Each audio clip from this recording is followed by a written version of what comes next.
Thank you, Madam Speaker.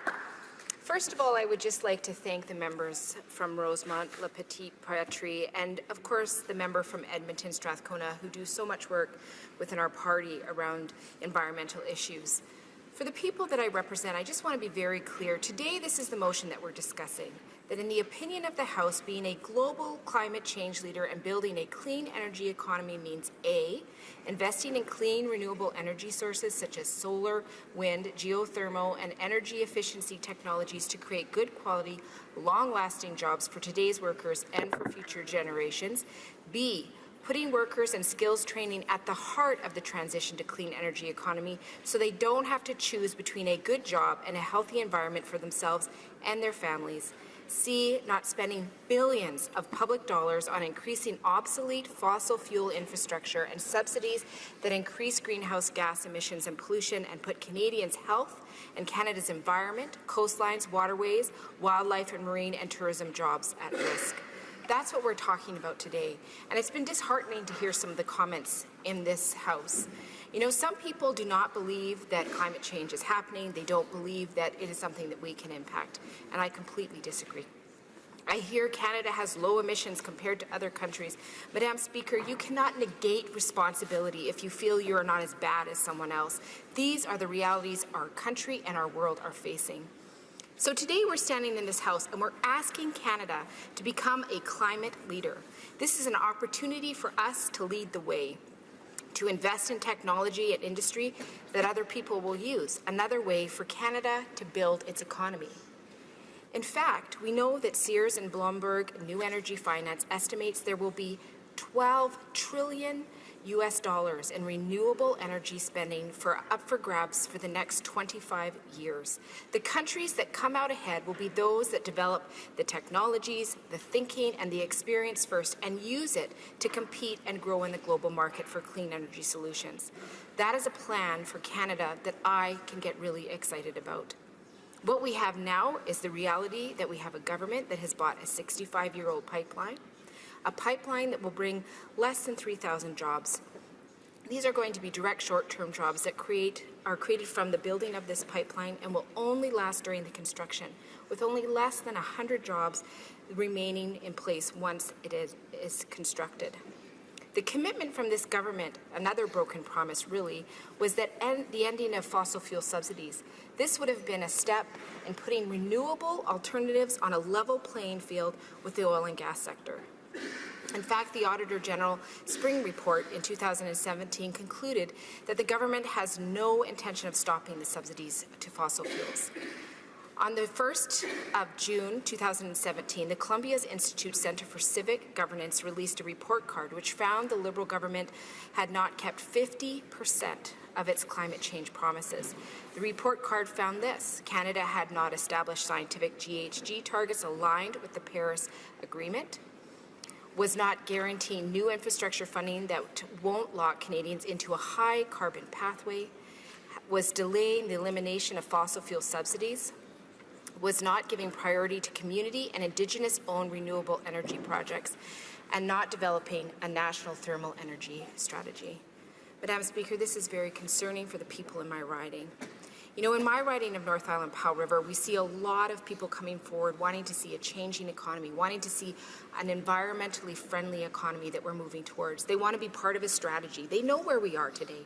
They know that oil and gas is an important part of our country, but it's something that we need to look at and have more of a balanced approach and move towards a more meaningful change in the future. And Madam Speaker, I forgot to remember that I will be sharing my time with the member from Esquimalt Saanich-Sooke. Had it at the top of my paper, was so excited about the subject, I forgot that, so I apologize. And when I think of some of the specific challenges that have happened in my riding, I think of the Zawa-Denuk First Nation in Kinkum Inlet.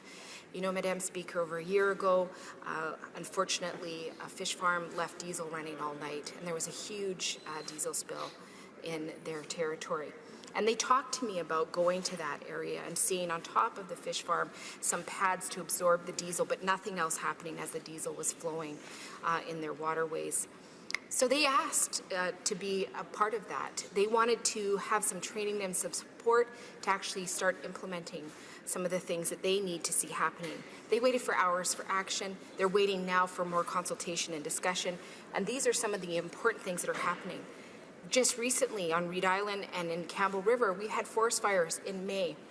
That's in my riding, something that we don't usually see. But there's a lot of positive things happening. Recently, I participated in a Forestry Proud Communities event in Port McNeill.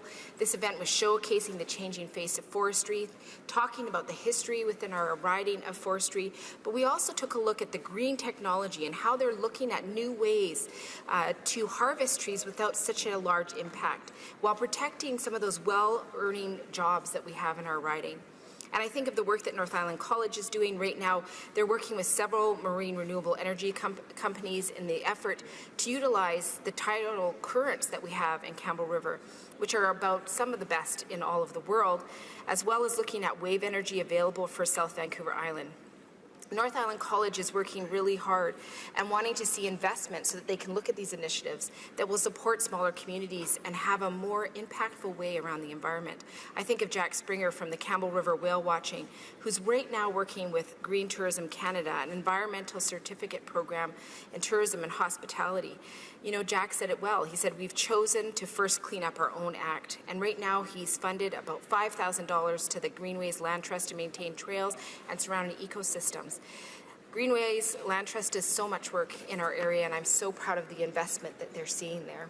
And I also think of another small business, Small Planet Energy, that's working across the riding and outside of the riding to help businesses and help homeowners do more things for their alternative energy so that they can be part of the change that so many Canadians want to see. And what we've seen with that business is great growth because so many people are interested in investing. They want to see that leadership. They want to be part of that leadership to see a more green economy, to make sure that they're investing in things that will not harm the earth for the future of their children. So here today we are in this House, we're asking the government to follow the leadership of so many communities, so many members of the community across the country that are looking for a greener economy. They're investing in it in themselves, and they want to see that reflected in their government. You know, I come from communities that have seen a lot of up and downs. I have a strong resource-based economy, if it's in fisheries, if it's in forestry, if it's in mining. And one of the challenges is how boom and bust that is. We know that our communities, our small communities, have paid a lot of taxes, and when those boom and bust cycles come, absolutely, we often get forgotten.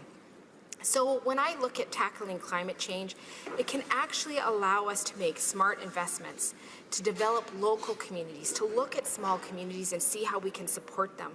We can see the increase of energy efficiency, we can tackle pollution and promote Canadian entrepreneurship and skills building in the trillion-dollar global clean energy economy.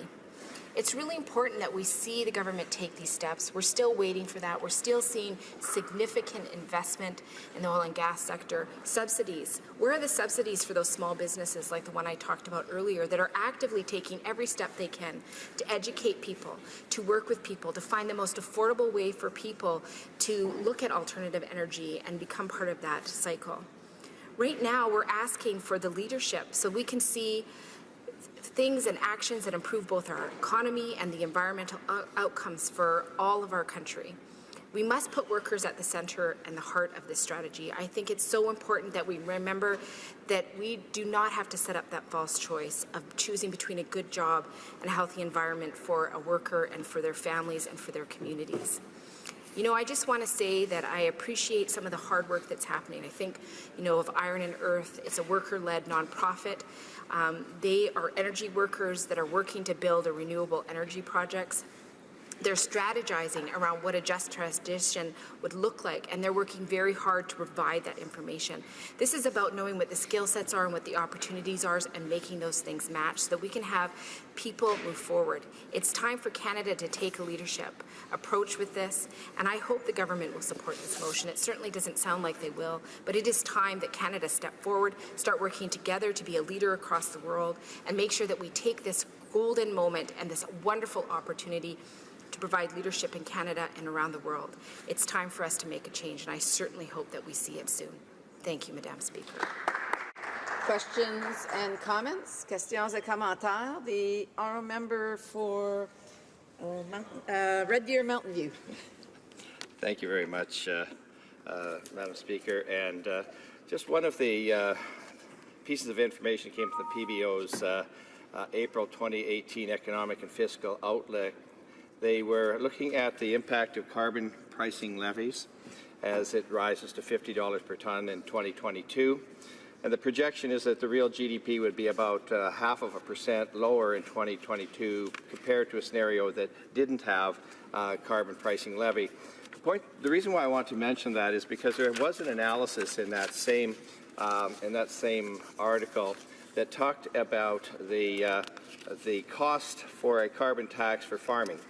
And if we compare an average farm in Alberta, 855 seeded acres, this is on the cropland, the average cost per farm at $25 would be $6,631 a year.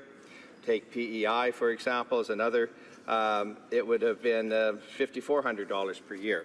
So these are the things that are happening to farm operations where they don't have the opportunity to be able to pass that cost on to the consumer.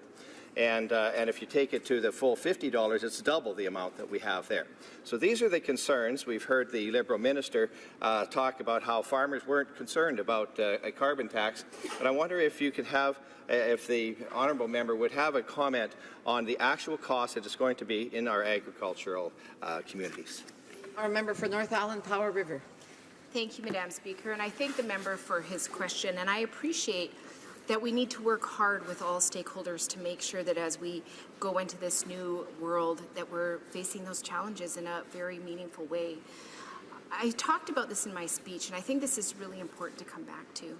You know, I have a huge rose garden. I love to, that's the closest we're ever going to get to farming in my household.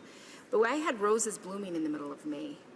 And at the same time that was happening, we had forest fires just over on a little island not far from us and just up the hill from where I live. This is hugely concerning. We're seeing things happen in our environment that we've never seen before. This is something that we should all be standing up for. We need to make sure that we have the resources available to deal with the impacts of climate change. We need to look after people and make sure that there's jobs that are out there for them in the future. But you know, I can't help but say, if the rain doesn't come, if the sun doesn't come, these are huge issues for farmers. We need to make sure that we're doing everything we can to stabilize the environment and that we're leaders in this so that other countries around the world are also taking our technology and using it so that we can protect those farms long term. Those communities and those families deserve to have farms that work, and if we have huge amount of climate change, they're just going to face too many challenges. Questions and comments? L'honorable secrétaire parlementaire. The Honourable Parliamentary Secretary for the Minister of Public Services and Procurement. Thank you very much, Madam Speaker. I would like to speak to this NDP motion today. The Alberta government also has to take note, and I think the NDP government should be quite upset with the content of this motion. However, I'm wondering if the honourable member, well, there's some MPs from the Quebec region, from north of Quebec, from Témiscamingue. They were able to benefit from infrastructure investment with the Northern Plan for the mining sector development in northern Quebec. And this sector employs Indigenous peoples and Quebecers. And I'm wondering if the member can also talk about the government's assistance to the mining sector and resources in Quebec. Thank you, Madam Speaker, and what an interesting question from the member across the way. I appreciate him taking the time. First of all, I just want to point out that the Alberta NDP is doing some of the most amazing work across this country around climate change. You know, they absolutely have their perspectives that I may not always agree with, but the work that they are doing to actually address this issue is significant and something that we should all be looking at, and we hope to see provinces and territories support and follow that very pathway. The other reality is we're talking talking about just transition. And I think that's something that maybe the Liberal government doesn't really understand as well as they might. It's looking at how do we look at where the industries are, where are they moving to, and how do we make sure to support people in that transition so that we don't leave them behind. As a person that comes from a very resource-based economy in the riding that I represent, we have been left behind too many times. It's important that as we look at this, we provide leadership not only in Canada but across the world, because those investments will mean jobs for Canadians in the future, and it's also about making sure that there's a just transition in the future for the workers. Thank you.